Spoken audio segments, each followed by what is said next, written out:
오늘 하세나 본문은 마태복음 28장 11절에서 15절까지의 말씀입니다. 여자들이 가는데 경비병 가운데 몇 사람이 성 안으로 들어가서 일어난 일을 모두 대제사장들에게 보고하였다. 대제사장들은 장로들과 함께 모여 의논한 끝에 병사들에게 은돈을 많이 집어주고 말하였다. 예수의 제자들이 밤중에 와서 우리가 잠든 사이에 시체를 훔쳐갔다 하고 말하여라.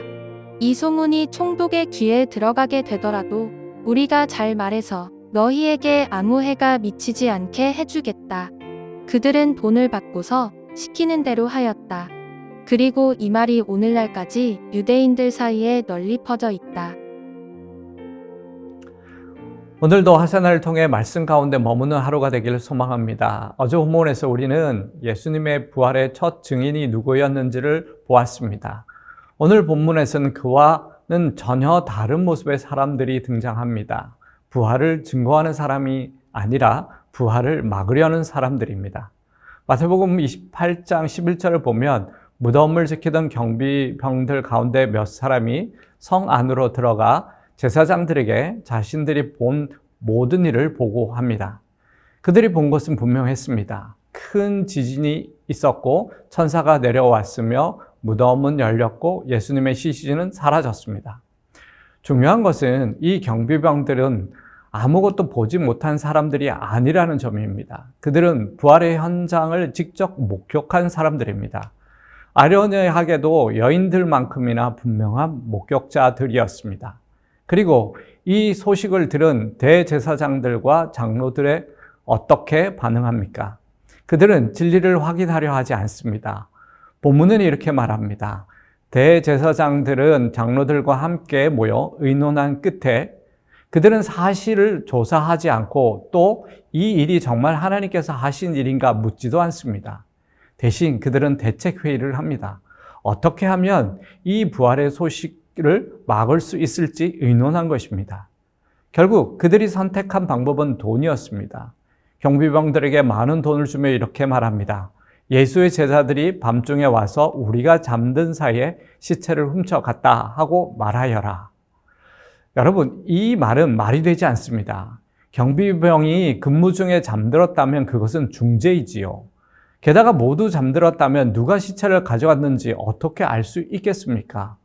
이 거짓말은 논리적으로도 성립하지 않습니다.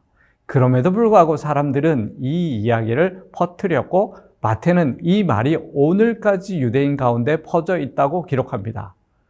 왜 이런 일이 일어났을까요? 그들은 부활을 몰랐기 때문이 아닙니다. 오히려 알았기 때문에 막으려 한 것입니다. 여기서 우리는 중요한 사실을 발견합니다. 부활은 단지 믿느냐 믿지 않느냐의 문제가 아닙니다. 부활은 받아들이느냐 거부하느냐의 문제입니다. 대제사장들과 장로들은 부활이 사실일 수 있다는 가능성을 누구보다도 잘 이해한 사람들이었습니다. 그러나 그 사실이 자신들의 권위와 자리를 흔들 것임을 알았기에 그들은 진리보다 자신들의 체면과 욕망을 선택한 것입니다. 여러분, 마태는 이 장면을 굳이 왜 기록했을까요? 이것 또한 부활 사건의 중요한 증거이기 때문입니다. 만약 제자들이 부활을 꾸며냈다면 굳이 이런 허술한 거짓말이 필요했겠습니까? 거짓을 막기 위해 또 다른 거짓을 만들어야 했다는 사실 자체가 부활이 실제로 일어났다는 반증이 됩니다. 사랑하는 여러분, 오늘 이 본문은 우리에게 질문을 던집니다. 우리는 부활 앞에 어떤 사람입니까? 삶이 흔들릴지라도 진리를 선택하는 사람입니까? 아니면 내 자리를 지키기 위해 진리를 불편해하는 사람입니까? 앞선 본문에서 여인들은 약했지만 부활을 기쁨으로 받아들였습니다. 오늘 본문에서 종교 지도자들은 강했지만 부활을 두려워했습니다. 부활은 언제나 우리의 삶의 기준을 드러냅니다. 예수님의 부활은 단지 죽음 이후의 소망이 아니라 지금 내가 무엇을 붙들고 살아가고 있는지를 드러내는 사건입니다. 사랑하는 여러분, 부활을 막으려는 사람이 아니라 부활을 증거하는 사람이 되기를 소망합니다. 그럼 오늘도 말씀을 마음에 품고 묵상해 보시기 바랍니다. 오늘 내가 만난 하나님은 어떤 분이십니까? 부활 앞에서 드러나는 세상의 모습은 어떠합니까? 그렇다면 나는 어떤 선택을 하며 살아가야 하겠습니까? 진리가 우리의 삶을 불편하게 할 때에도 그 진리를 기쁨으로 받아들이는 믿음의 하루가 되기를 소망합니다.